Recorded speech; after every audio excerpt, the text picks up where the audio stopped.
Welcome everyone to my new series called La traduction de phrases du français à l'anglais, the translation of sentences from French to English. This series is dedicated for intermediate and advanced learners, and if you're interested in practicing your French through translation, you should stick around for this video and future videos I will be making. First, this series is supposed to give you an opportunity to put your knowledge of French to use. Remember that simply understanding a sentence isn't always enough if you can't convey the same meaning in another language. Keep in mind that in this video and in future videos, I will be providing exercises on translation from English to French as well as from French to English. The first exercise is from translating an English sentence into French. In order to do it correctly, we should read the sentence and then analyze each of the components that make it. Let me read the sentence for you. What are the dimensions of this table here? The table is 120 centimeters long by 80 centimeters wide by 76 centimeters tall. As we can see, this exercise actually has two sentences. The first one is a question. The question starts with what are. So here we can see that in French, the same kind of type of question is asked through the construction quels sont or quelle est. But here we see that the noun is in the plural form, the dimensions. So I already put sont. And quelle, I wrote all of the possible variations of this pronoun, because as we know, it not only depends on if something is in its plural or singular form, but also if the French noun or adjective is feminine or masculine. So the dimensions in French is les dimensions, and here we see that it's a plural form of the feminine noun in dimension, and so the pronouns also have got to be feminine when they are used with this noun, and here we say quelle with double L, E, and S. What follows in the question is of this table here. So we can translate it easily, de cette table, and I put here, so we should use the tiret ci to indicate that we are talking about a table that's near us. And then we need to make a sentence that is a response to this question. The table is 120 centimeters long by 80 centimeters wide by 76 centimeters tall. So here we need to ask ourselves, do we remember what kind of expressions are used in order to describe the dimensions of an object or of a person? The easiest way to do it in French is to use the expression ça mesure. You can use this expression regardless of if we're talking about length, width, or height, or depth of something. So ça mesure, and then we have to put all the parameters. So the first one is length, and it's 120 centimeters long. And in French, it's first the numeral 120 centimetres. The unit is similar, and we also need to remember about putting the right accent. And then length is de long, and long is an adjective here. The next one is width, and it's 80, 80.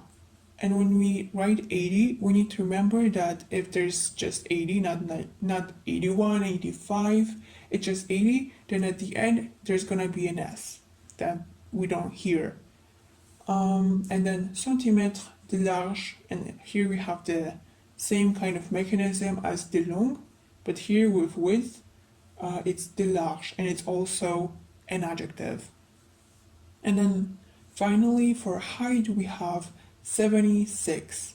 So the numeral 76 in French is is made through 60 and 16. So 16 in French is 60, and 16 is 16. So we need to connect the two, and we have 76, and then the unit centimètre, and the unit is plural because we have more than 1 centimeter, and the same mechanism for height, which means tall, and the adjective for height in English would be tall, and here we have de haut. And now we are ready to make an entire sentence. Ça mesure 120 cm de long, 80 cm de large et 76 cm de haut. And now the full exercise. Quelles sont les dimensions de cette table-ci? Ça mesure 120 cm de long, 80 cm de large et 76 cm de haut. Let me repeat that. Quelles sont les dimensions de cette table-ci? Ça mesure 120 cm de long, 80 cm de large et 76 cm de haut. The next exercise is translate from French to English. So first we have a sentence, and it's l'essentiel de mon salaire, je l'ai dépensé sur un cadeau pour toi. I'm gonna repeat it a little slower. L'essentiel de mon salaire, je l'ai dépensé sur un cadeau pour toi. And the first thing that we're probably wondering is, what does it mean, l'essentiel? What is it even? Is it a noun or an adjective? It doesn't make sense if an adjective would just be on its own. So through this logic, we can deduce it's a noun. And in French, there's also an equivalent of this noun, and it's la majorité, or la plus grande partie.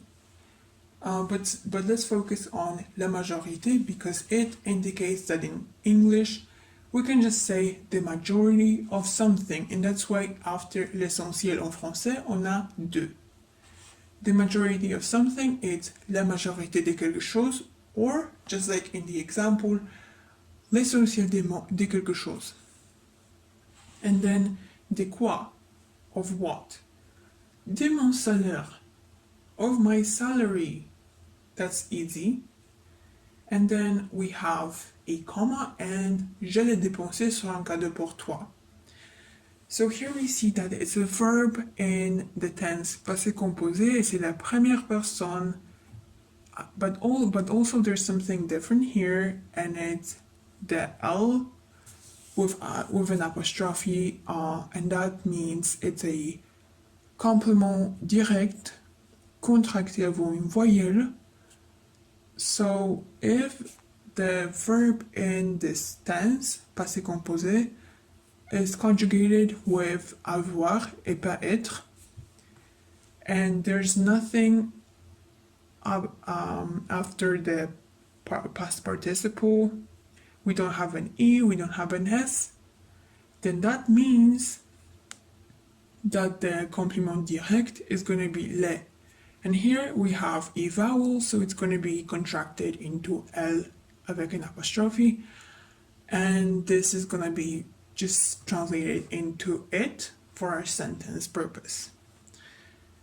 And now we just have to ask ourselves, how is this verb used in French?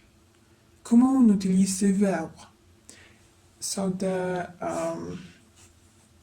basic form of the verb is dépenser quelque chose sur quelque chose d'autre.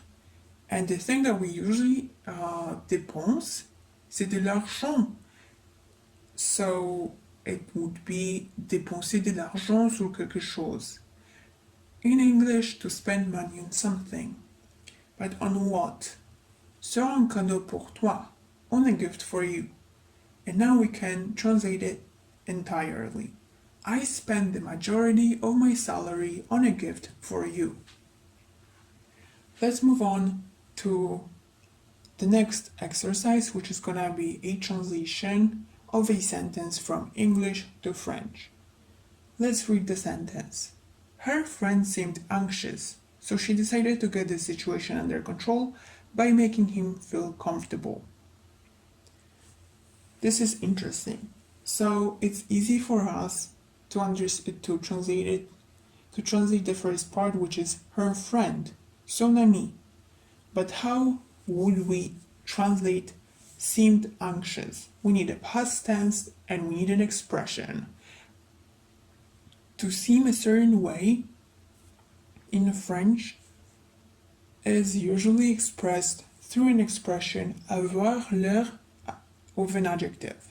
So it could be with anxious, it could be avoir l'air anxieux or avoir l'air anxieuse, depending on if the l'air is plural or is feminine or masculine. As we know, l'air is masculine, so we're gonna put anxieux.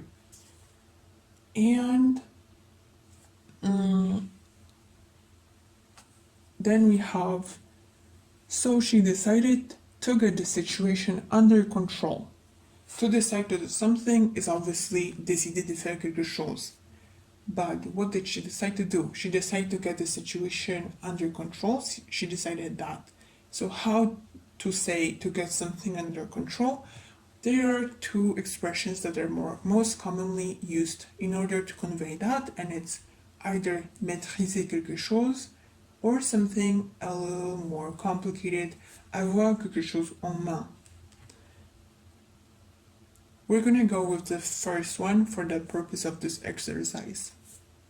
And then this situation is easy. It's either gonna be cette situation or la situation. In this sentence, it would make more sense to put la situation.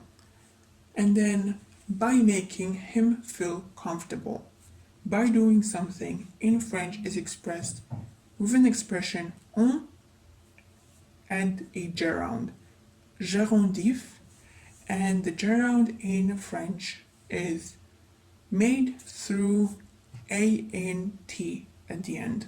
So we have a verb, and at the end there should be ant in order for it to be gerund. And then make somebody feel comfortable is another expression in French, which is mettre quelqu'un à l'aise. Quelqu'un ici is going to be a complément direct, les. So the entire sentence is going to be son ami avait l'air anxieux, alors elle a décidé de maîtriser cette situation en les mettant à l'aise. I'm going to repeat that. Son ami avait l'air anxieux, alors elle a décidé de maîtriser cette situation en les mettant à l'aise. The last exercise is going to be fairly easy. It's going to be from French to English, and the sentence is as goes. Il a quitté le pays pour partir faire carrière à l'étranger. So here is and the first part of the sentence is il a quitté le pays. Quitter un pays, quitter un espace, un lieu, quitter sa maison, quitter le travail. It's the same as sortir or partir, but the verb quitter doesn't pay attention to how we actually leave the place. And le pays is the country. So here we have he left the country. Pour faire quelque chose, in order to do something. But what? Partir, faire carrière. And so to go pursue a career. Partir, so we know that he didn't leave on foot because that would be sortir. But here we have parti, and faire carrière is an expression to pursue a career, and à l'étranger is quite obviously abroad. So the entire sentence would be he left the country to pursue a career abroad. And this is all that I have prepared for you today.